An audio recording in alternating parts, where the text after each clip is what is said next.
Bonjour Laurine. Bonjour. Ravie de t'accueillir sur ma chaîne El Camino del Alma. Donc on se retrouve aujourd'hui donc pour parler de ton métier donc qui est ostéopathe. Tout à fait. Moi je serais ravie que tu te présentes personnellement, savoir donc quel a été ton parcours, hein, ton chemin. On peut même parler de chemin de vie, pourquoi pas. Et puis que tu nous dises un petit peu qu'est-ce qui t'a amené à l'ostéopathie. Ok. Donc je m'appelle Laurine, j'ai 29 ans, je suis ostéopathe depuis 2019. J'ai été diplômée du COS Europe de Strasbourg. Donc à la base, je suis originaire d'Alsace. D'accord. Et donc on a été muté ici dans la région en 2023. Donc j'ai suivi mon mari. Donc j'ai fait un bac scientifique. Et ensuite, j'ai fait l'école d'ostéopathie donc, pendant 5 ans. D'accord, oui, donc c'est quand même pas mal d'années. Hein. Voilà, c'est ça. Et comment j'ai choisi ça, ce métier? Et ben en fait, j'ai toujours voulu accompagner les gens, aider les gens. Je pense que c'est difficile de dire une qualité, mais je pense que je suis plutôt quelqu'un de bienveillante. Et du coup, je voulais faire quelque chose dans la médecine à la base. Et oui, la santé, le bien-être. Tout à fait, tout à fait. Et finalement, je me suis rendu compte qu'il y avait des métiers avec les mains et qu'on pouvait faire plein de choses juste avec ses mains, sans ajout, sans médicaments, sans choses comme ça. Et c'est pour ça que je me suis dirigée vers l'ostéopathie. D'accord, très bien. Et bien écoute, justement, on va tout de suite enchaîner et tu vas nous dire en quelques mots qu'est-ce que l'ostéopathie. Oui. Alors, pour donner une définition très simple, le but donc, de l'ostéopathie, donc, c'est de travailler avec ses mains. Donc, c'est un métier qui est exclusivement manuel. Et le but, c'est d'équilibrer le corps humain dans sa globalité. D'accord. Quand je parle de globalité, à l'école, on apprend vraiment à travailler plus sur le mécanique et donc le physique. Mais il m'a paru important de rajouter les dimensions émotionnelles parce qu'on dit que tout ce qu'on n'exprime pas s'imprime. Et j'y ai pu faire donc une formation en ostéo-somato-émotionnel. D'accord. La formation OSE. Et donc cette dimension-là est importante pour moi et j'y ai rajouté aussi un peu d'énergétique. Très bien. Bon, et ben écoute, je crois qu'on a une très belle définition, en tout cas selon toi, de l'ostéopathie. J'espère que voilà, nos auditeurs sauront à présent ce qu'est l'ostéopathie, même si j'imagine qu'ils en avaient déjà une petite idée. Mais voilà, n'hésitez pas d'ailleurs à nous poser vos questions en commentaire si besoin, on répondra avec plaisir. Et j'ai envie moi de te demander justement par rapport à cette pratique manuelle, comme tu nous le dis si bien, qu'est-ce que tu utilises à part tes mains pour exercer ce métier? Comme méthode, comme technique, comme outil. Ok, donc à l'école, on apprend différentes méthodes. Donc toujours avec mes mains, je vais travailler sur tout ce qui est viscéral, donc les organes, la digestion. On peut travailler aussi sur le crânien pour les sinusites, les maux de tête, les migraines, etc. Otite par exemple aussi. Le bruxisme aussi éventuellement. Tout à fait, voilà, ouais, sur la mâchoire aussi. On a des techniques qu'on dit structurelles qui sont surtout axées articulaires, donc tout ce qui est mécanique, ce que je te disais tout à l'heure. D'accord. Et des méthodes plus fonctionnelles, beaucoup plus douces, où on reste toujours dans le mouvement, mais plutôt doux, pas du cracking. Voilà, souplesse et flexibilité plutôt que d'utiliser le craquage des articulations en fait. D'accord. Donc là, peut-être que justement tu utilises un peu plus l'énergétique à ce moment-là ou pas forcément. À quel moment tu l'utilises En fait, je pense que c'est mêlé dans ma pratique. Je fais pas forcément de différence. C'est vrai que je fais un bilan physique et que je vais travailler sur le mécanique, mais en discutant avec la personne, je pense que ça c'est vraiment important. Je discute tout au long de la séance. D'accord. Je pense que oui, donc c'est une anamnèse qui se fait au début, pendant et à la fin. Ouais, tout le temps, tout le long en fait. D'accord. Parce que je cherche vraiment à creuser d'où vient la douleur. Ça c'est important pour moi. C'est pas pense que, masquer avec un médicament et cacher le symptôme, non, vraiment chercher de l'origine. En profondeur. C'est important pour moi. Ouais. Oui, parce que je pense que évidemment, voilà, tu me diras si je me trompe, mais les gens quand ils viennent te consulter, eux-mêmes n'ont parfois pas conscience. Et c'est en posant les questions qu'ils arrivent à prendre conscience de certaines choses, tout à fait. Des choses qui étaient peut-être inconscientes et qui viennent se révéler dans le conscient. Et autant pour toi, ce sont de nouvelles informations très précieuses et très utiles, que pour eux, c'est une prise de conscience. Donc c'est là aussi qu'on avance dans le travail. Tout à fait. Et c'est vrai que j'utilise beaucoup le dictionnaire des malaises et des maladies, Mhm. où quand la personne n'a vraiment aucune idée de l'origine, Oui. je lui lis le texte, je lui dis que la personne elle prend ce qu'elle a à prendre, si ça lui parle pas, ça lui parle pas, on Mhm. continue. Mais souvent il y a des petites choses qui parlent et puis j'en profite pour creuser dans ma Davantage. direction. Ouais, tout à D'accord, ok, très bien. Oui, c'est intéressant aussi. Donc, on va dire que finalement, ton livre est aussi un outil Tout pour à ta fait. pratique. Ah au oui, final. complètement. Ouais. Et donc, qu'est-ce que les personnes viennent chercher au moment où elles te consultent? Est-ce que parfois elles viennent parce que justement elles ne savent plus vers qui se tourner, ou peut-être parce qu'elles ont une idée bien précise et elles ont des attentes et puis finalement ça correspond pas du tout aux attentes qu'elles avaient au départ? Qu'est-ce qu'elles viennent chercher lorsqu'elles font une séance d'ostéopathie? Alors, quand les gens viennent, c'est très souvent quand ils ont une douleur ou une gêne, Mhm. voire des douleurs chroniques, des pathologies qui sont installées depuis longtemps. Mhm. Et en fait, elles viennent vraiment chercher du confort. Moi, je D'accord. pense que on a chaque métier a ses limites et je pense pas qu'on soigne, mais vraiment qu'on apporte du confort à la personne.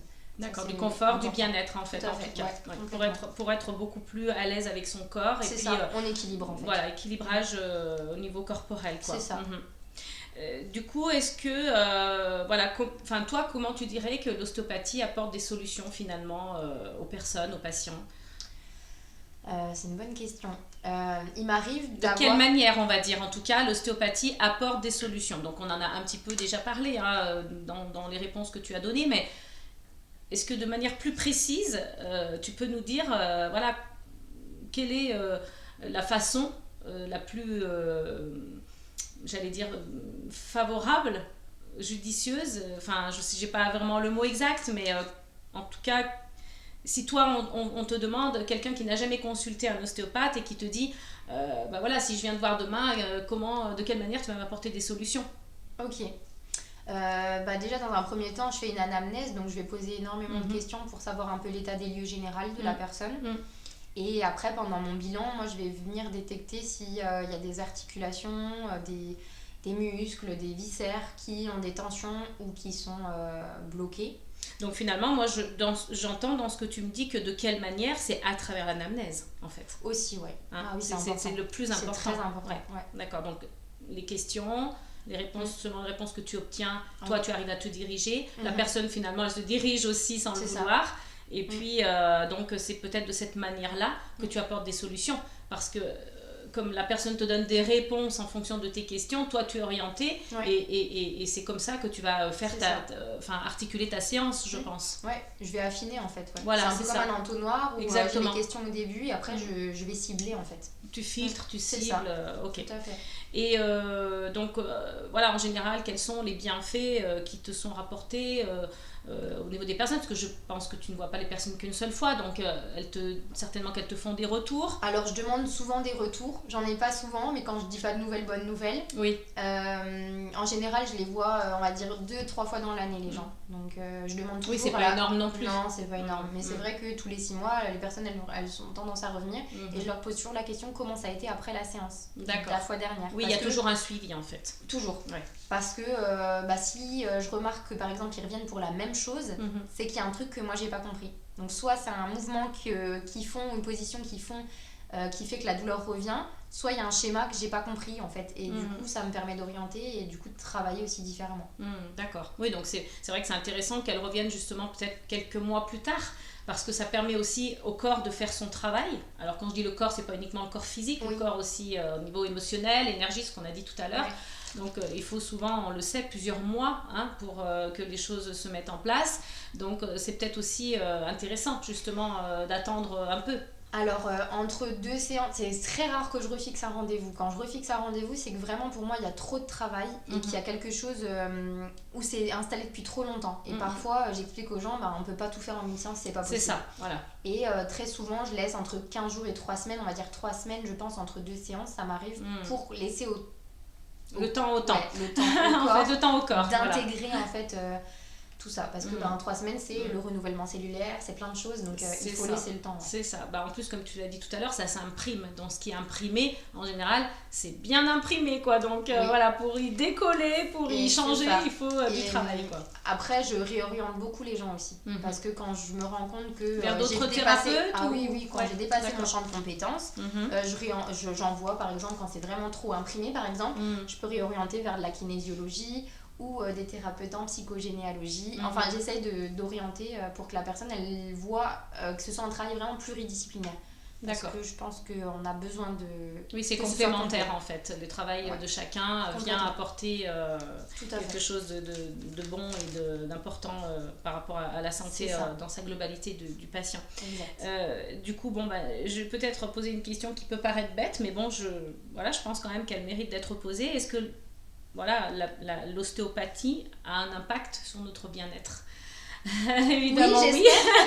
Mais oui, voilà, c'est important aussi de dire comment cet impact vient améliorer ce bien-être là. Donc j'allais dire, est-ce que la personne ressort plus légère, Alors, des retours que j'ai, les gens souvent se lèvent de ma table et disent je me sens plus léger. Effectivement, tu as dit le bon terme, je pense. Il y en a qui sont fatigués après la séance et ça c'est normal, ça, c'est parce intéressant. que le travail en fait il se fait pas que à l'instant T où je fais ma séance. Le corps il va encore travailler sur les jours qui suivent, c'est-à-dire qu'il va avoir le temps de s'équilibrer en fait. Là ça coince, ok, là j'arrête de tirer, ok, et en fait ça peut fatiguer l'organisme. D'accord, oui, donc c'est aussi un travail par rapport à toi quand tu exerces, c'est peut-être un travail que tu dois faire sur toi, de dire voilà, attention, là il y a des limites, là attention, on est sur la tangente, on va peut-être attendre, on fera sur la prochaine séance.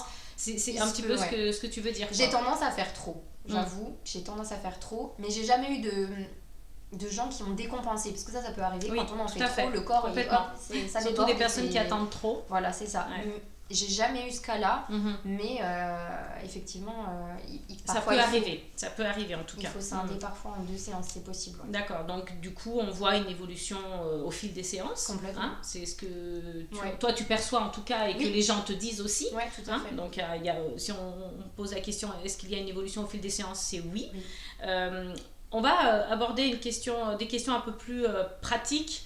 Et est-ce que tu peux nous dire quelle est la formation, tu en as un petit peu parlé dans ta présentation personnelle, en préambule, mais est-ce que tu peux expliquer plus clairement quelle est la formation que tu as faite pour être ostéopathe, et puis combien elle coûte, et s'il y a des aides financières possibles ou pas pour ceux que ça intéresse? Ouais. Alors, donc on commence par le bac. Et une fois qu'on a le bac... Alors, peu importe le bac à l'époque, ils privilégiaient le bac scientifique, mais je sais qu'il y avait des collègues à moi qui ont fait par exemple économie. D'accord. Et en fait, ils ont fait une petite mise à niveau pour pouvoir être à jour sur tout ce qui était matière scientifique. Okay. Et après, biologie, physique. Et ils ont suivi un cursus de 5 ans comme nous, complètement identique, quoi. Mais je sais que les écoles, ça change un petit peu et que là, ils ont même rajouté 1 année pour justement faire une mise à niveau. D'accord, ok. Donc, ce qui voudrait dire que ça fait 6 ans après le bac, en fait. C'est ça. Donc, je voulais aussi te demander, est-ce que... par rapport à ce métier d'ostéopathe, est-ce que c'est un cursus, un métier, ou est-ce qu'il est possible de se diversifier dans ce métier? C'est-à-dire que, par exemple, je vois un kinésithérapeute peut faire une spécialisation pour être ostéopathe ou pour être autre chose, je ne sais pas, il y a certainement d'autres possibilités, mais est-ce que tu peux te diversifier dans ce corps de métier-là? Comment je pourrais expliquer ça? Il y a plusieurs façons d'être ostéopathe. Les ostéopathes exclusifs, ça veut dire on fait que de l'ostéopathie. D'accord. Donc c'est ce que j'ai fait comme cursus, c'est 5 ans où non-stop, on est à l'école tous les jours pendant 5 ans. On est 70% des ostéopathes en France. Ça veut dire que les 30 autres pourcents, il y a des médecins ostéopathes, des sages-femmes ostéopathes, des kinés qui se sont spécialisés dans l'ostéopathie. Donc en fait, ils ont leur métier de base. Médecin, sage-femme, kiné. D'accord. Et ensuite, ils ont fait une formation professionnelle à côté. C'est très souvent à côté de leur cabinet. Et en fait, c'est sur des week-ends. Donc ça va être aussi sur, je sais pas, 2-5 ans. Mais ça va être vraiment des séminaires, donc des week-ends en fait. D'accord. pour Et qu'ils il n'y a puissent pas continuer à d'autres. travailler. Alors, moi, ma question, c'était aussi. Alors, c'est bien parce que tu as répondu à une partie de ma question et c'est très intéressant. Je pense aussi pour ceux qui nous écoutent, qui voudraient peut-être devenir aussi ostéopathe ou qui sont intéressés, tout simplement.